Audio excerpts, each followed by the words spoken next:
தற்போது அடுத்த மிக முக்கியமான தகவல்கள். சிவகங்கையில் டிவிகே முன்னிலை பெற்றிருக்கிறது. பெற்ற வாக்குகள் 32,000 வாக்குகள்.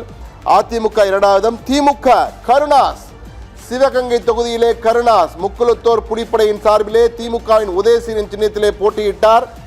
தற்பொழுது படுதோல்வியை நோக்கி சென்று கொண்டிருக்கிறார். 3வது இடத்திற்கு தள்ளப்பட்டிருக்கிறார் கருணாஸ்.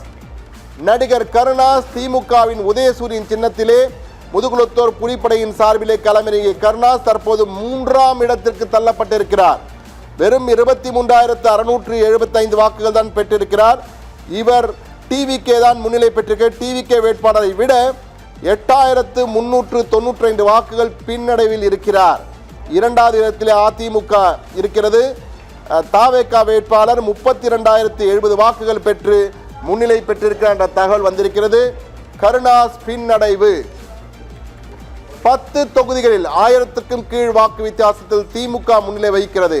எனவே இது எப்படி வேண்டுமானாலும் போகலாம். 5 தொகுதியில் தாவேகா, 10 தொகுதியில் திமுக என இருக்கிறது.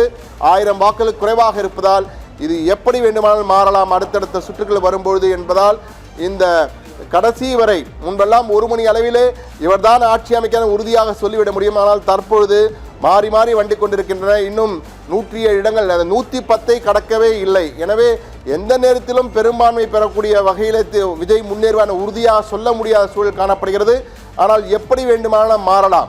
எனவே இன்னும் 2 மணி நேரங்கள் 3 மணி நேரத்திற்குள்ளாக நமக்கு முழுமையான நிலவரங்கள் தெரியவரும். தற்போது பரபரப்பாக அந்த வாக்கு எண்ணிக்கை நடைபெற்று வருகிறது நேயர்களே.